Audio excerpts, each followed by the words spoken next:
ரூபாய் அந்த உதவித்தொகை வழங்கப்படும் என்ற எதிர்பார்ப்பும் இருந்தது. அதுவும் இல்லை.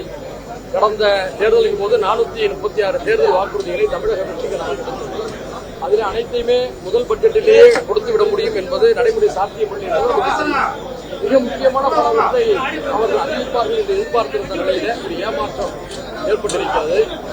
அதாவது பல்வேறு திட்டங்களை பற்றி பாராக்களாக பத்தியாக சொல்கிறார்கள். கடைசி 2-3 வரிகளில சாத்தியக்கூறுகள் ஆராயப்படும், திட்டங்கள் குறித்து ஆராயப்படும், திட்ட மதிப்பீடுகளுக்கு நிதி ஒதுக்கீடு செய்யப்படும், சாத்தியக்கூறுகளுக்கு நிதி ஒதுக்கீடு செய்யப்படும் என்ற வார்த்தையில தான் பார்க்க முடியுது. கணிக்கப்படுகிறது, எதிர்பார்க்கப்படுகிறது என்பது போன்ற வார்த்தைகள் மூலமாக இந்த பட்ஜெட்டை அவர்கள் ஒரு அலங்கார பட்ஜெட்டாக அலங்கரித்திருக்கிறார்கள். உதாரணத்திற்கு அடுக்குமாடி கட்டிடம் கட்டித் தருவதாக சொன்னால் பெயிண்ட் அடிப்பதற்கான செலவுக்குத்தான் நிதியை தந்திருக்கிறார்கள்.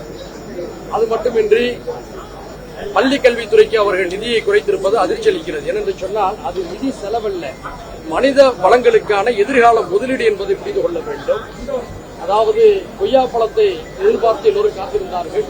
கோவை படம் தான் கிடைத்திருக்கிறது. அடுத்து தொலைக்காட்சியில அனைத்தும் நேரலை செய்யப்படும் சொன்னாங்க. நேரலை என்றால் என்ன அர்த்தம்? அவையுடைய அனைத்து பகுதிகளும் சமமாக காட்டப்பட வேண்டும். முதலமைச்சருடைய பகுதி, எதிர்க்கட்சி தலைவருடைய பகுதி, இதர உறுப்பினருடைய பகுதி என்று சமமாக கேமரா சுற்றி சுழன்று இருந்திருக்க வேண்டும். ஆனா இன்றைக்கு எதிர்க்கட்சி தலைவர் பக்கமே கேமரா முடிந்தவரை தவிர்க்கப்பட்டிருக்கு. இது நியாயம் அல்ல.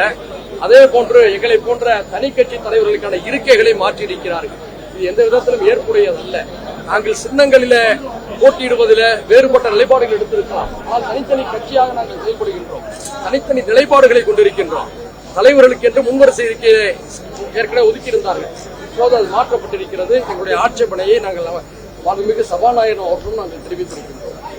அவற்றையெல்லாம் இந்த சபாநாயகர் கவனத்தில் கொள்வார் என்று நாங்கள் எதிர்பார்க்கிறோம்.